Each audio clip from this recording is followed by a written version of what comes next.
Middle east में एक बार फिर शांति के नाम पर वही पुराना खेल शुरू हो चुका है। अमेरिका की तरफ से दावा है कि गाजा में युद्ध खत्म करने की दिशा में बड़ी डील तैयार है। ट्रंप खुद को एक बार फिर दुनिया का सबसे बड़ा डील मेकर साबित करने में जुटे हैं। लेकिन इजराइल के प्रधानमंत्री बेंजामिन नेतन्याहू ने आते ही इस पूरी कहानी की हवा निकाल दी। नेतन्याहू ने साफ कह दिया कि जब तक हमास पूरी तरह हथियार नहीं छोड़ता तब तक इजरायली सेना गाजा से पीछे नहीं हटेगी। यानी ट्रंप कह रहे हैं शांति का रास्ता खुल चुका है और नेतन्याहू कह रहे हैं रुकिए, अभी हमारी शर्तें बाकी हैं। अब सवाल यहां पर यह है कि आखिर ट्रंप का यह शांति प्लान क्या है? क्या यह सच में शांति का रास्ता है या फिर वही पुराना फॉर्मूला जिसमें अमेरिका मध्यस्थ बनने का दावा करता है, इजराइल अपनी शर्तें रखता है और फिलिस्तीनियों से कहा जाता है कि पहले सब कुछ मान लो, उसके बाद शायद शांति मिल जाए। ट्रंप की राजनीति में एक चीज बेहद खास है, ऐलान हमेशा बहुत बड़े होते हैं उनके, कैमरे के सामने शब्द बहुत बड़े होते हैं, ट्वीट और बयान बहुत बड़े होते हैं, लेकिन जमीन पर पहुंचते ही सवाल बहुत छोटे और मुश्किल हो जाते हैं।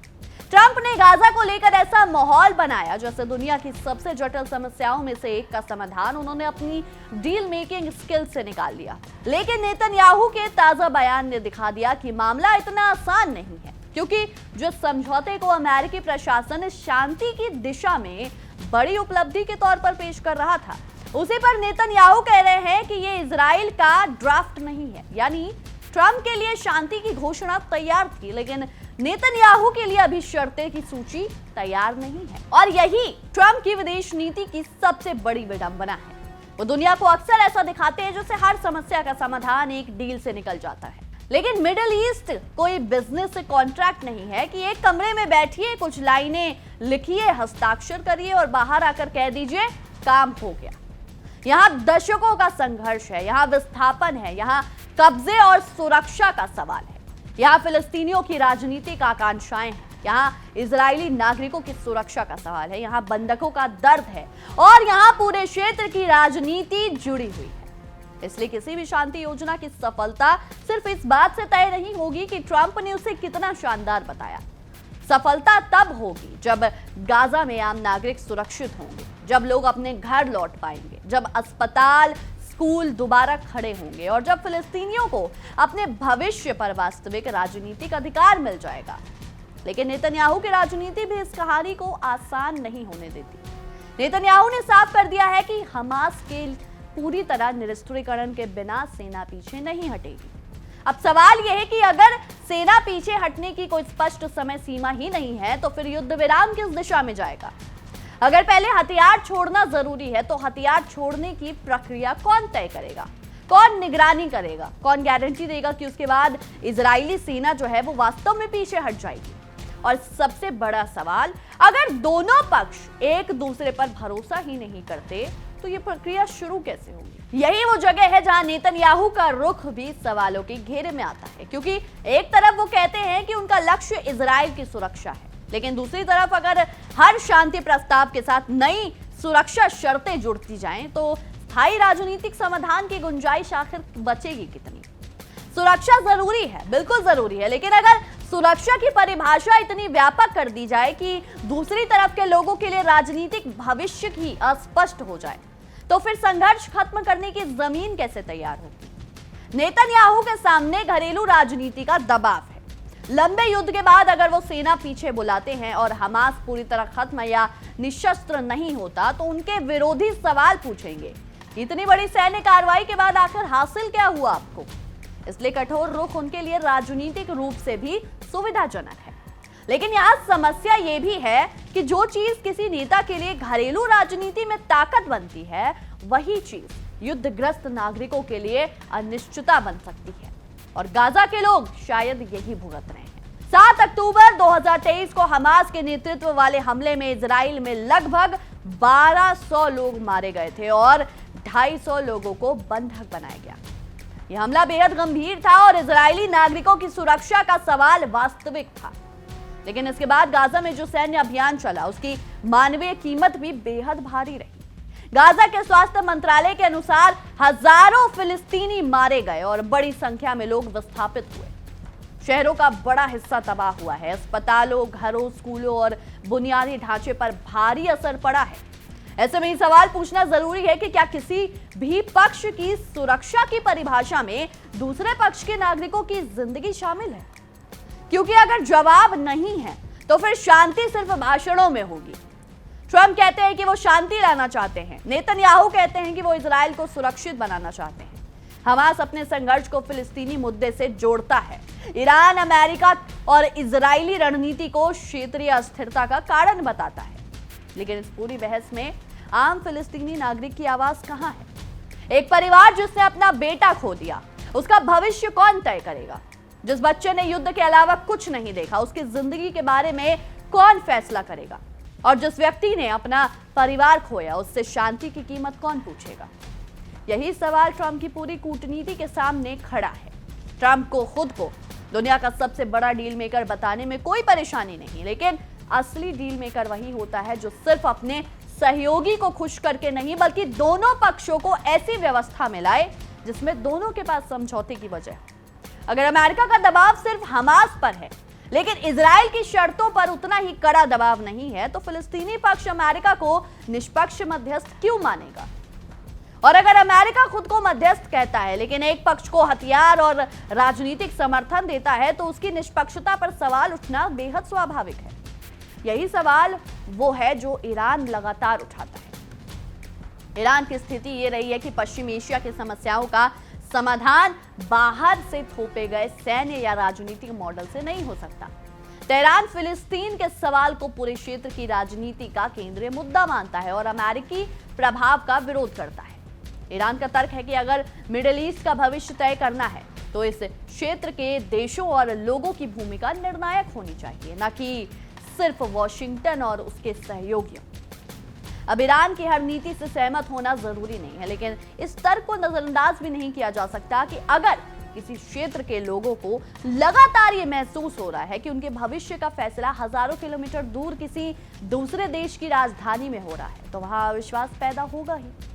और यही ट्रंप की सबसे बड़ी दिक्कत है। वो अमेरिकी ताकत के जरिए समाधान थोपना चाहते हैं, जबकि मिडिल ईस्ट की वास्तविकता उन्हें बार बार बता रही है कि सिर्फ ताकत काफी नहीं है।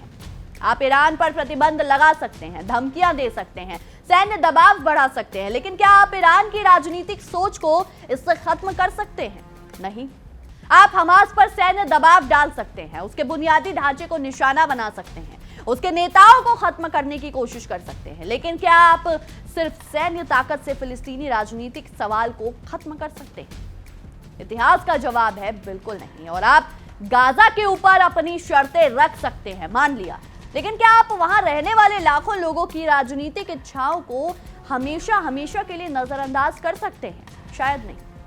और यही कारण है कि ट्रंप और नेतन्याहू की नीति के सामने सबसे बड़ा सवाल सैन्य नहीं बल्कि राजनीतिक है, क्योंकि युद्ध जीतना और शांति जीतना तो अलग चीज है। युद्ध में आप किसी इलाके पर नियंत्रण हासिल कर सकते हैं, लेकिन शांति में आपको लोगों का भरोसा जीतना पड़ता है, और भरोसा मिसाइल से नहीं मिलता। अब नेतन्याहू की तरफ वापस आइए। वो कह रहे हैं कि जब तक हमास हथियार नहीं छोड़ता, इजरायली सेना पीछे नहीं हटेगी। सुनने में ये सुरक्षा की भाषा है, लेकिन अगर इस शर्त के साथ कोई समय सीमा नहीं है, कोई स्पष्ट राजनीतिक रोड मैप नहीं है और कोई ऐसी गारंटी नहीं है कि इसके बाद स्थायी फिलिस्तीनी शासन और पुनर्निर्माण होगा, तो फिर क्या ये वास्तव में शांति योजना है या युद्ध को एक नई शर्त के साथ आगे बढ़ाने की व्यवस्था? और यही वो सवाल है जिसे ट्रंप प्रशासन को नेतन्याहू से पूछने चाहिए। सिर्फ हमास से सवाल क्यों? इजराइल से भी सवाल होने चाहिए। गाजा में सेना कितने समय तक रहेगी? नागरिकों की सुरक्षा की गारंटी का क्या होगा?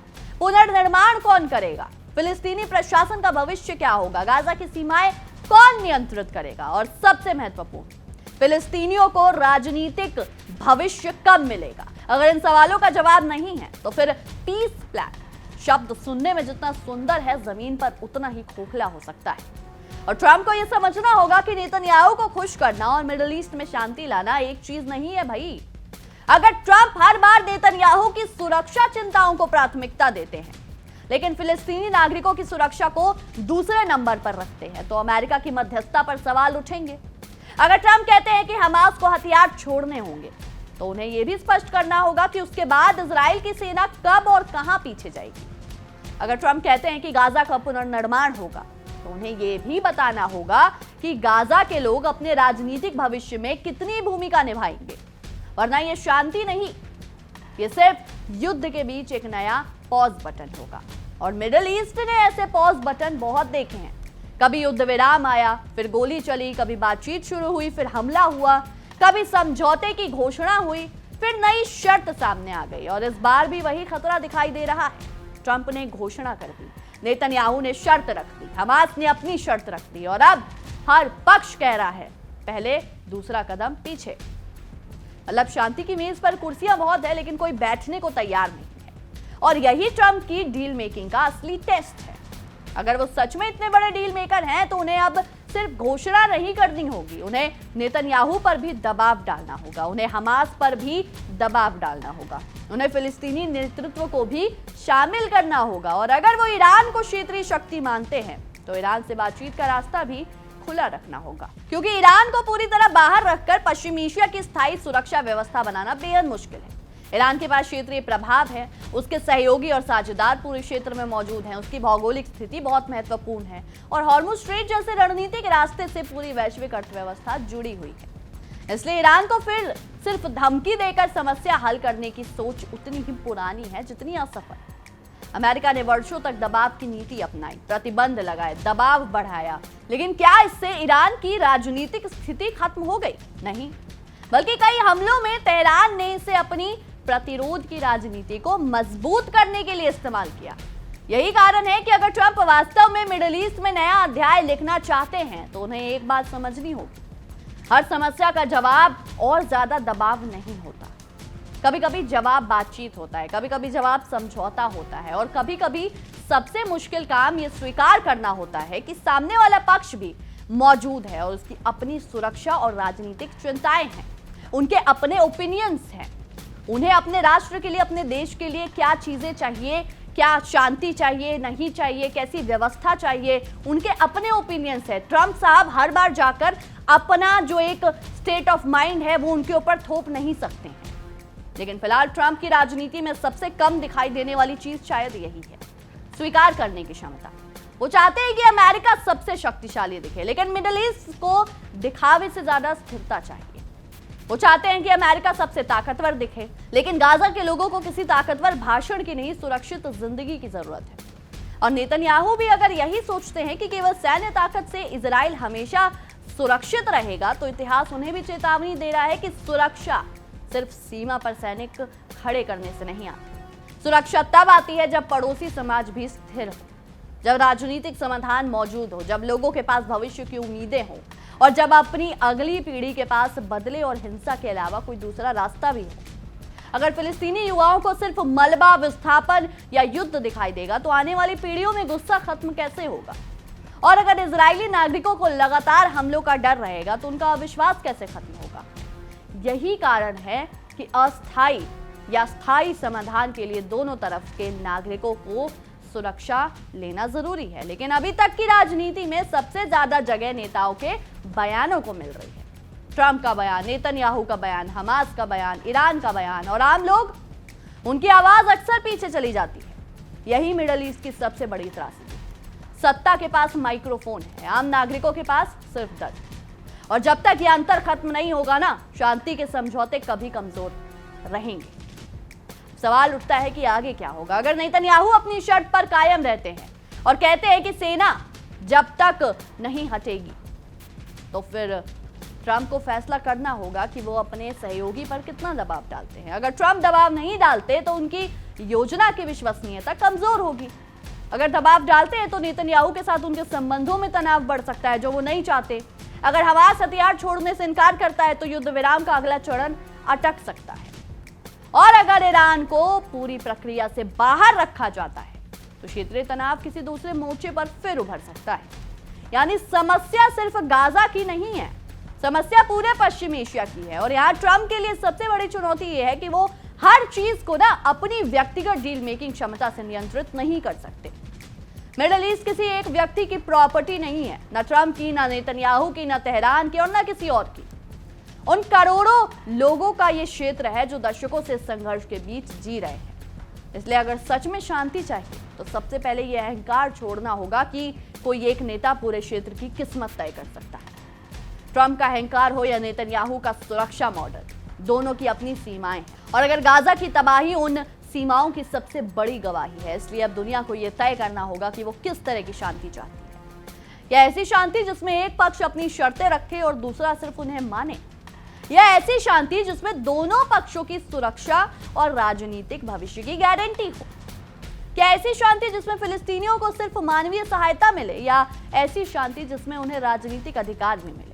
क्या ऐसी शांति जिसमें ईरान को लगातार दुश्मन बताकर अलग रखा जाए, या ऐसी क्षेत्रीय व्यवस्था जिसमें ईरान समेत सभी प्रमुख शक्तियों के साथ बातचीत? और क्या अमेरिका सच में मध्यस्थ बनेगा, या फिर वो एक पक्ष का समर्थक और दूसरे पक्ष का दबाव करता रह जाएगा? यही असली सवाल है, क्योंकि अगर ट्रंप सिर्फ ये चाहते हैं कि दुनिया उन्हें इतिहास का सबसे बड़ा डील मेकर कहे तो उन्हें शायद एक और प्रेस कॉन्फ्रेंस मिल जाएगी। लेकिन अगर वो सच में इतिहास बदलना चाहते हैं तो उन्हें ऐसी शांति बनानी होगी जो उनके जाने के बाद भी कायम रहे। और इसके लिए सिर्फ ट्रंप की जरूरत नहीं होगी, इसके लिए नेतन्याहू को भी समझौता करना होगा, हमास को भी अपने फैसलों पर पुनर्विचार करना होगा, फिलिस्तीनी नेतृत्व को भी राजनीतिक भूमिका निभानी होगी, ईरान को भी क्षेत्रीय कूटनीति में अपनी भूमिका तय करनी होगी, और सबसे बढ़कर अमेरिका को यह स्वीकार करना होगा कि मिडिल ईस्ट की समस्या का समाधान मिडिल ईस्ट के लोगों की भागीदारी के बिना नहीं हो सकता। यही कारण है कि नेतन्याहू का ताजा बयान सिर्फ एक बयान नहीं है, ये ट्रंप की योजना के लिए सीधी चुनौती है और ये दुनिया के सामने एक बहुत बड़ा सवाल भी है। अगर अमेरिका अपने सबसे करीबी सहयोगियों को अपनी ही शांति योजना मानने के लिए राजी नहीं कर सकता तो फिर वो पूरे क्षेत्र को कैसे राजी करेगा? अगर नेतन्याहू ट्रंप से कह सकते हैं कि ये हमारा ड्राफ्ट नहीं है, तो फिर ट्रंप की डील मेकिंग की सीमा आखिर कहां है? क्यों कर रहे हैं वो डील मेकिंग? और अगर गाजा में रहने वाले लोग आज भी अपने घर, सुरक्षा और भविष्य को लेकर अनिश्चित है तो फिर शांति की घोषणा किसके लिए है? यही सवाल ट्रंप से भी है, यही सवाल नेतन्याहू से भी है और यही सवाल पूरे अंतर्राष्ट्रीय समुदाय से है। क्योंकि युद्ध के बाद मलबा सिर्फ इमारतों का नहीं बचता, मलबा भरोसे का भी बचता है, मलबा राजनीति का भी बचता है, मलबा रिश्तों का भी बचता है। और उस मलबे से शांति का घर बनाना सिर्फ मिसाइलें रोकने से संभव नहीं। इसके लिए राजनीतिक इच्छा चाहिए, इसके लिए समझौता चाहिए, जवाबदेही चाहिए और सबसे ज्यादा जरूरी है इंसान को राजनीति से ऊपर रखना। फिलहाल नेतन्याहू ने ट्रंप की शांति योजना को एक बड़ा झटका दे दिया है। ट्रंप की ऐतिहासिक डील अभी भी अधूरी है। हमास और इजराइल के बीच अविश्वास बरकरार है, गाजा की मानवीय स्थिति बेहद गंभीर है और ईरान इस पूरे घटनाक्रम को अमेरिकी प्रभाव की परीक्षा के तौर पर देख रहा है। अब अगली चाल किसकी होगी? ट्रंप की, नेतन्याहू की, हमास की या ईरान की? लेकिन शायद इस बार सबसे जरूरी सवाल ये नहीं कि कौन जीतेगा, सबसे जरूरी सवाल ये है कि इस खेल में आम लोग कब जीतेंगे। क्योंकि अगर नेताओं की जीत के बाद भी गाजा का आम आदमी अपने घर नहीं लौट सकता, अगर इजरायली परिवार भविष्य को लेकर सुरक्षित महसूस नहीं कर सकता, अगर फिलिस्तीनी बच्चे युद्ध के बीच बड़े हो रहे हैं और ईरान और अमेरिका लगातार टकराव के रास्ते पर चलते रहते हैं, तो फिर किसकी जीत? ट्रंप की, नेतन्याहू की या किसी की भी नहीं? शायद यही इस पूरी कहानी का सबसे कड़वा सच है। क्योंकि नेता अपनी जीत का ऐलान कर सकते हैं, लेकिन मलबे में खड़ा आम इंसान जीत का ऐलान नहीं कर सकता। वो सिर्फ घर चाहता है, सुरक्षा चाहता है, रोटी चाहता है, अपने बच्चों के लिए एक सामान्य जिंदगी चाहता है। इसलिए ट्रंप अगर सच में शांति चाहते हैं तो उन्हें प्रेस कॉन्फ्रेंस से आगे बढ़ना पड़ेगा।